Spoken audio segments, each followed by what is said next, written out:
Welcome back to the Berg podcast. Thanks for joining us today. With me today is Ford. Hey, how's it going? And Dan. Hey, everybody.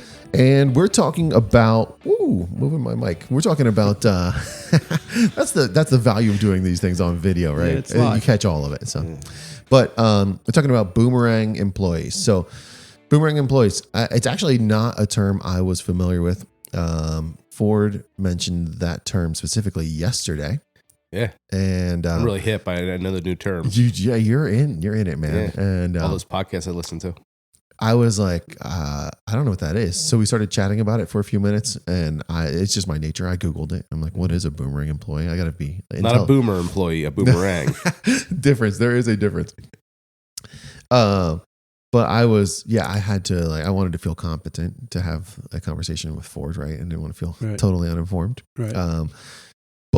But after I did a quick Google search to make sure I knew what I was actually having a conversation about, we've got a handful of Boomerang employees, and I actually think it's something. I think it might be like kind of a trending thing, right? So,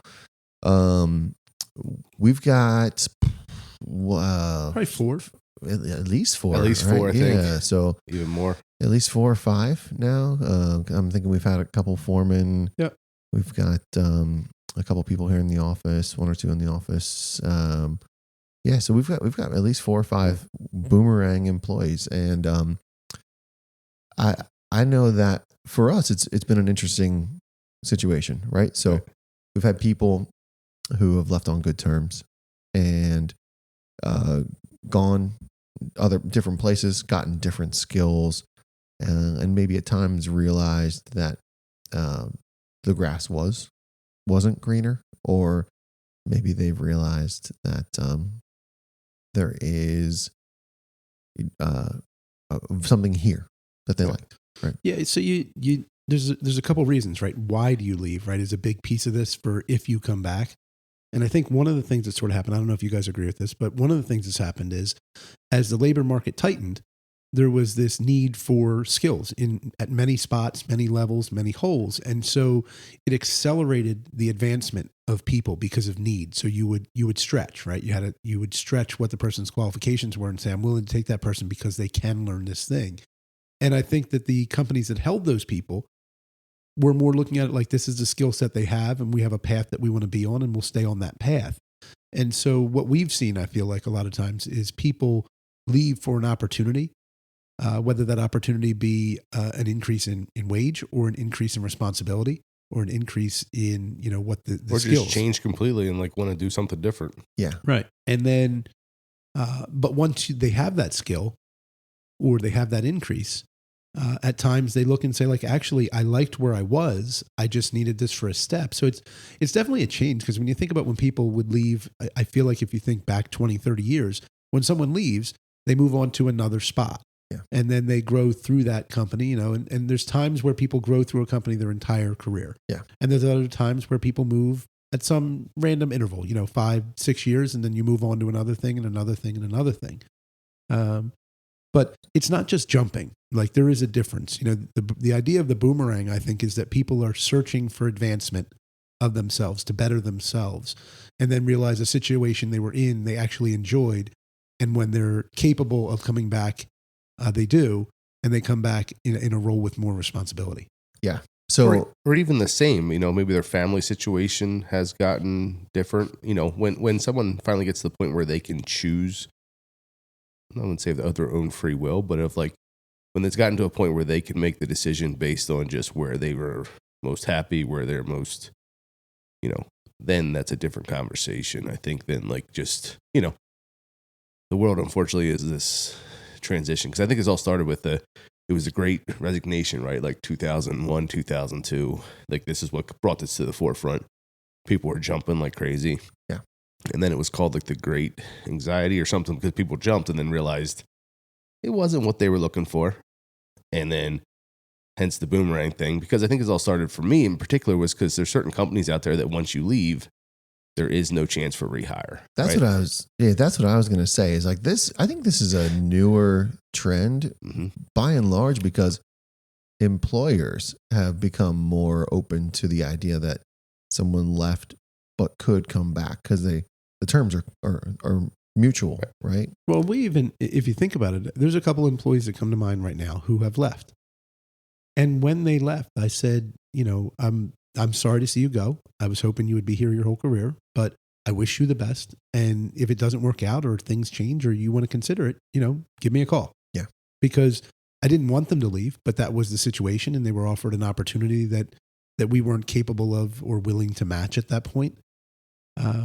But the reality is I would want them back. And so in an odd sense, I think you're right. That would not have happened before where an employer would have said like, hey, you're leaving and we wish you the best. If you'd like to come back, just let me know. Cause you don't want to be that in that situation. Right. But I think that what we've realized is we know that if people need to grow, but we can't provide them that growth for some reason, right? Then we almost encourage them to say like, we understand, we acknowledge the situation. And we wish it was different. I don't know if we go as far as encourage. That's what I'm saying. It's not encouraged, but in other words, like I mean encourage in the sense of I'm not detrimental about it. I'm not saying like you're never coming back if you leave. Yeah. I'm saying like I understand your position. I wish you could see my side to say you're going to be in the same spot in 3 years. But you'll be in the same spot you think you're going to. Right. That's what I'm saying. You'll be in the spot that right. you're aspiring to if you just stay the course.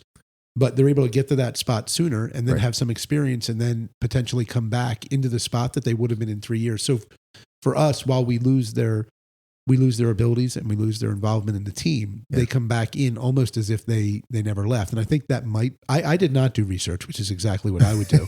But I feel like that is part of the Boomerang thing is that, you almost come back as if it was like an apprenticeship program somewhere else.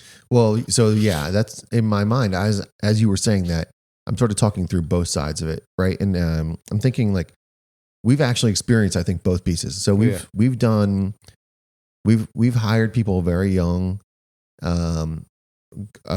allowed them to grow quickly in their roles and gain a lot of skills because we are small. So a lot of times, if you are young and in a small company, they need you to be better fast, right? So that's where a lot of our young guys have grown quickly because we've put them in machines earlier than they would get at other places, or we've put them in scenarios where they had opportunities for success. And by and large, it was mutually beneficial. It's because we needed them to grow quickly and they wanted to grow quickly.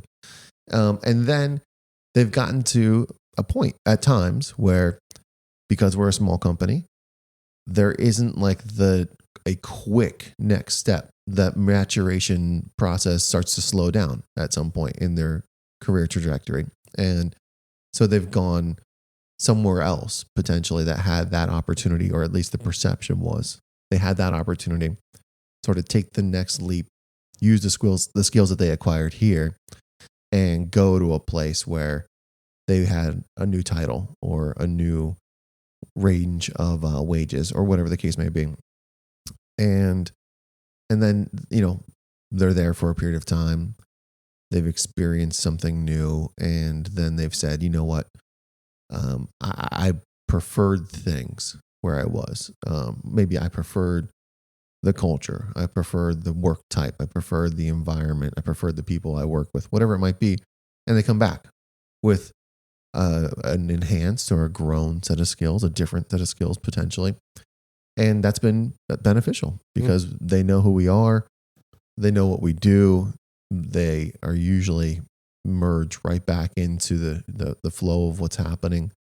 But they may have now a different set of experiences and skills, which actually has broadened how they help us. Well, and I think that part of this too is almost like sometimes it's a breakdown in communication when they leave.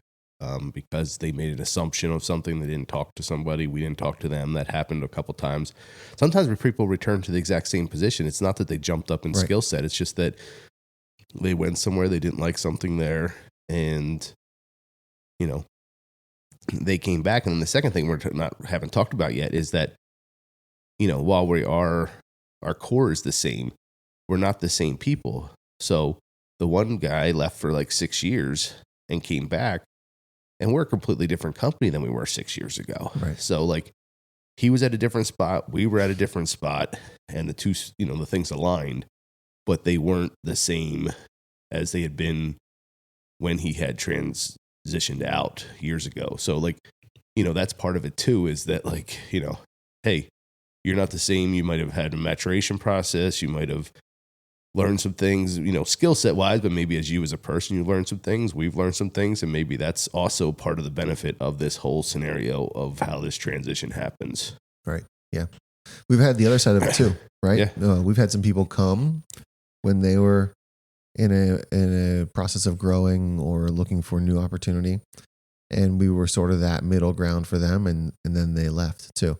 They went back to where they were or transitioned back out with, either the same skills or new skills. And it's kind of happened on both sides. Yeah. And it's interesting to me, like sort of the whys that happened in different scenarios. And you started to talk about it earlier. Was there a pay increase opportunity for the same set of skills? Was there a new skill set opportunity or responsibility opportunity? Was a friend at the other company? Was there a foreman at the other company? Relationships, because team members get to be friends. And so, maybe there's a pull there. There's not a pull there for different things. And sometimes too, when you're saying that the other side, I remember there's one gentleman in particular. He joined us. He'd been talking to us for probably 6 months to a year, made the change. And I think he lasted like a short time. I don't know if it was 90 days, but like it was on us, but we just didn't realize that he wasn't really ready for the transition. Like, I don't know that we would have said, no, don't come because it's worth a try. But, he just, it was too different for him, the way we do things. And it actually, like, he just went back to what he knew because it was a different feel here than what he was used to. Yeah. Well, I don't know. Do you think we've seen a lot of Boomerang where we're the intermediary? Like you said that, but I know we've seen it in scenarios where people come and then they go, to a different spot. But I don't know that we've seen people. I don't know how much we've seen people come to us and then go back to where they came from. Mm-hmm. We have definitely been a stepping stone where we increased people's skill sets because of our growth model. Yeah. But I'm trying to think, on a singular basis, if I can think of someone specifically who went right back to where they came from. And I don't know that nobody jumps off the page. I know of at least 2 to 3. Yeah, I can think of one specifically now. The one, his family was a client. Okay. And then he was like a dozer operator or something like that. Yeah. And then came, the culture transition was just too drastic for him in a short amount of time. I honestly don't remember if he lasted like a month, 3 months. It wasn't it was a very... That's true. It was a short time. That's true. We had a young man who came from not a direct competitor, but someone who does similar things to us in the region. And he was working on a pipe crew. There wasn't an opportunity for him to lead a pipe crew. He came. That's true. And did some pipe things with us and went back to that. And went back. That's true. So it has happened. Yeah. Yeah. Not a lot, honestly. Yeah. I can only think of those couple of instances. But what's interesting about that specific scenario makes me think it brings up another thing that is a potential. It's a concern at our size. It's something we have to deal with. Is when you give people the increased responsibility, the increased opportunity, sometimes not only are they not ready, but we're not ready. Mm.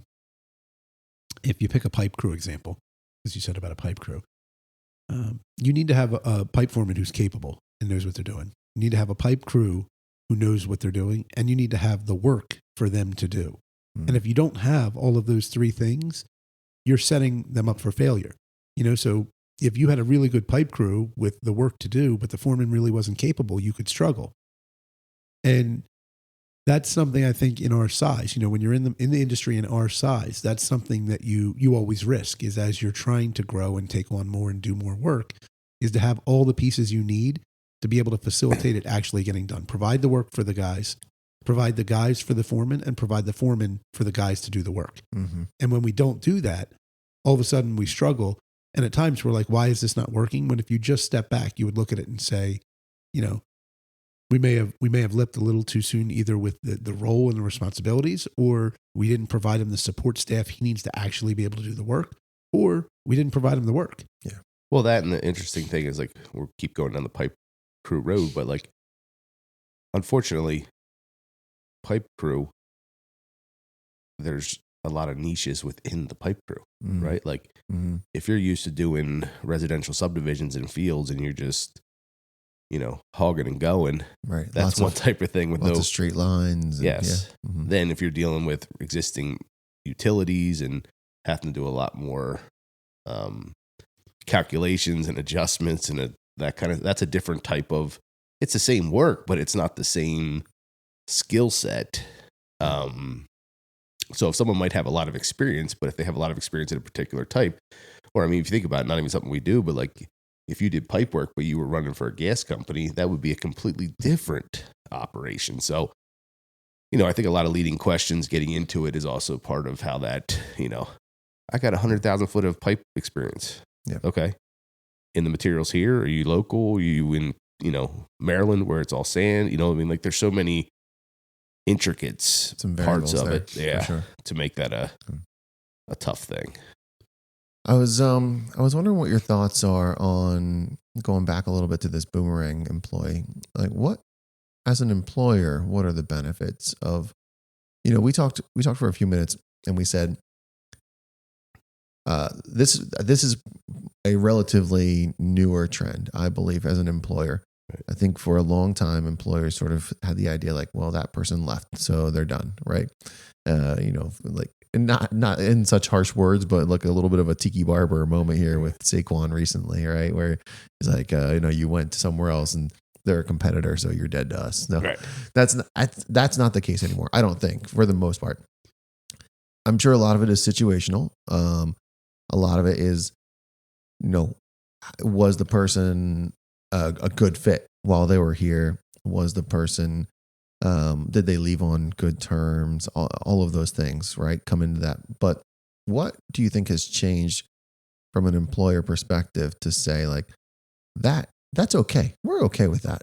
Well, you ultimately never want it to happen. That's like, we can put that caveat at the beginning or end. But like, I think when someone is willing and it's all the right factors in play, they're up to speed quicker because they already kind of know the culture in the place.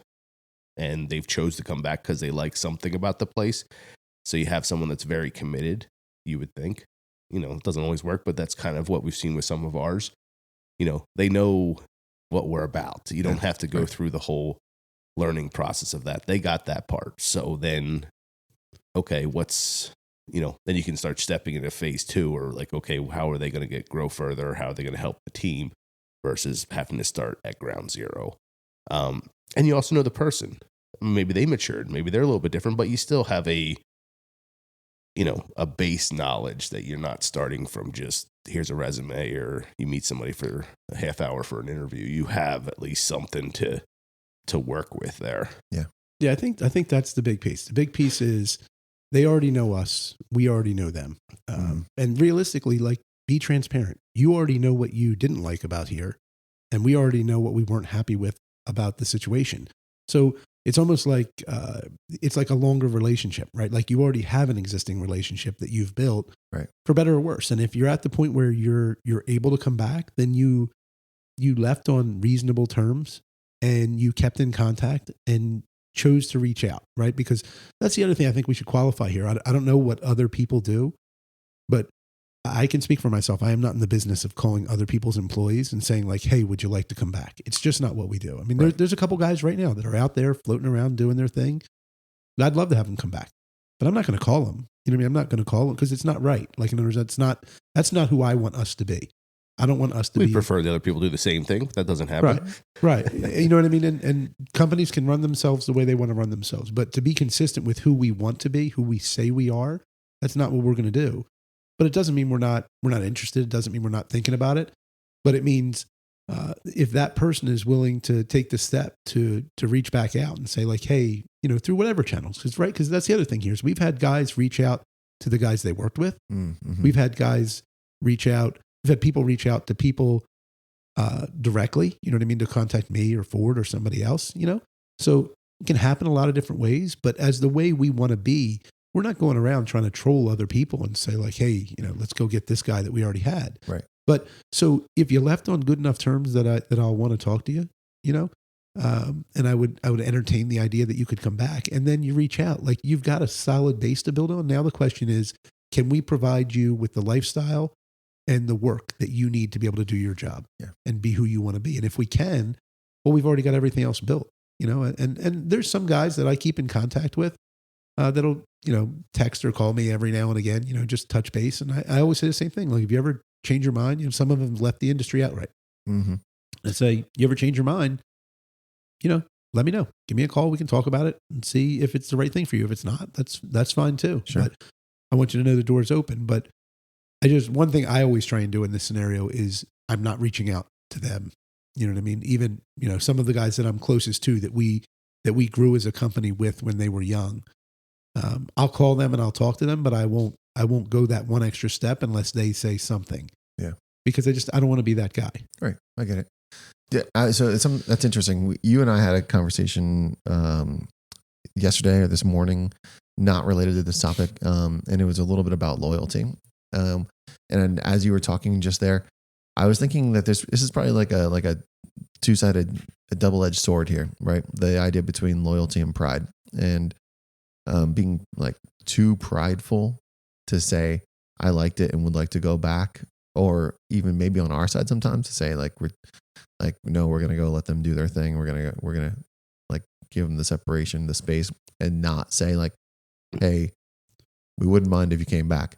But the loyalty factor there too is interesting, because if you say like, I think someone could leave and still be loyal to us as an organization, or as supervisors, or as a team, or whatever, even though they still opted to leave. And maybe there's a loyalty factor to some extent in coming back at times. I don't know. Well, coming back, or maybe they went to work for a vendor, or they went to work for a client, and they can be an advocate for us, even though they're not, you know. Sure. Yeah. Good point. Still part of the team, but, you know, they liked it here. It's just that they, you know, found a better fit for their family, or whatever the scenario might be. And maybe we can work together, even though they're not part of the team. You know, those kind of things are still in play. Mm-hmm. It's an odd world, because there's so many of those variables there, you know, because too, you know, in truth, you don't want to be a doormat. You don't be like everyone, you know, leaves, be like, oh, well, you know, if it doesn't work out over there, we'll come back. And it's like, well, if you like it enough here, you know, what's the point? But, you know, people have to try things. And loyalty is an interesting topic. I mean, only in literally a generation. I mean, your dad worked for the same company for a very long time. 50 years. Your dad worked for a couple companies, but mostly because he moved. Yeah, right. But then he stayed at those companies for long periods of time. My dad was self-employed for a long time, so that doesn't count. But just in one generation, he's loyal to himself, exactly, and his family. Yes, in one generation, there's been a transition from that 20, 30-year lifetime at a company to a much shorter attention span, or, you know, like the loyalty now in the public world is to yourself, not to and it's funny, any particular thing. It's funny because that sort of goes to what Brian and I that he's referencing that we were talking about. You know, it's when you said like loyalty and pride's like a double-edged sword, but it's almost like a line that like I don't know where the line is exactly, but there's a line when you're allowing your own pride to impact your loyalty, or your loyalty to impact like your pride and your good sense. You know what I mean? Like they're like three things that are sort of like coexisting there. Like, because I think, and sort of along the lines of what we were talking about, is as society has changed over the last couple decades, there's been a move to the greater good meaning less. And I feel like we talked about greater good at some point in the podcast relevant to some of our values, you know, but the greater good really factors in. And that's sort of in a couple of these instances with guys that have left, I think about that it was, we were not willing to provide them the opportunity that somebody else was at that point, because I think we had worked with them and they had grown with us, but we didn't believe they were ready, and we were concerned with the risk it would expose both them and us to put them in that position and potentially fail as a job level and as an individual, as a person. And so in like an odd loyalty sense, greater good, we're trying to like help some younger guys to realize like it's just, you need a little bit more before you're ready for that. and someone else is willing to take the chance based on the skill sets that they've built, which are great. And then, it either works or it doesn't. And in most cases, it works to some degree. I'm not trying to make it like guys go when they fail. Most of the guys that have come back to us have done very well. They just realized that once they had that thing, they actually also would rather be here. Right. And so they were able to come back, and we were able to afford them the opportunity to come back. So, but it is an odd mesh point between, the greater good, loyalty, pride, like those three things, and how they interact and how you try and make a decision on what's best for everybody. Because at the end of the day, that's really what it's about for us. That's for Berg. At the end of the day, it's about providing for our employees and providing for our area, providing for the people around us, our communities. Yeah. And if we can do those two things, then that's when we're successful, and successful as an organization, right? Because it's not just about making money.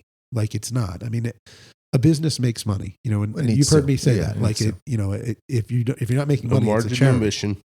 But the reality is, there's a lot of ways to make money, and the way we would choose to do it is to improve the lives of our people and improve our community, and get paid to do that in a way that allows us to pay our people and show a profit, and everybody wins. Yeah. And I think that's probably, like, at the end of it all, that's probably the one way to avoid the conversation in general, right? If we can figure out a way to, in the right circumstances, increase employee retention and not have to get to these situations where, sometimes it's unavoidable. Not have to get to a situation where someone needs to leave and then considers coming back, or whatever the case may be.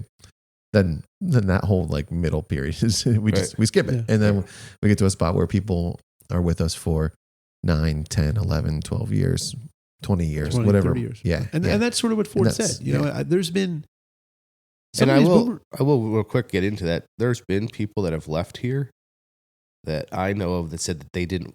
Sometimes people's outside circumstances make them do things that they don't want to do. Sure. Yeah. Well, and I'll take the other side. Is there's been times when, if I had just been aware, right, been knowledgeable enough about the situation, that I think I could have impacted it in a way that it would have been mildly different,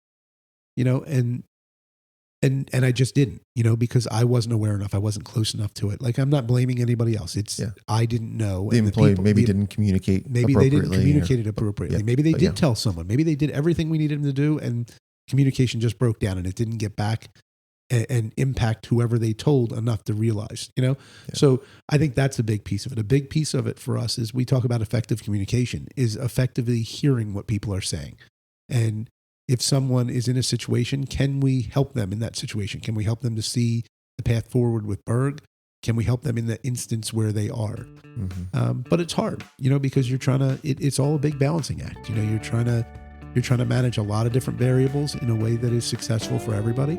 And sometimes you get busy and you don't hear it, and then all of a sudden it comes out of nowhere, and you're like, I had no idea, when it was you could have seen it the whole time if you had just looked. Yeah, good points. So that's probably a good place to wrap it up. And folks, we hope you got something from this episode, and we hope you consider coming back for another one. Thanks.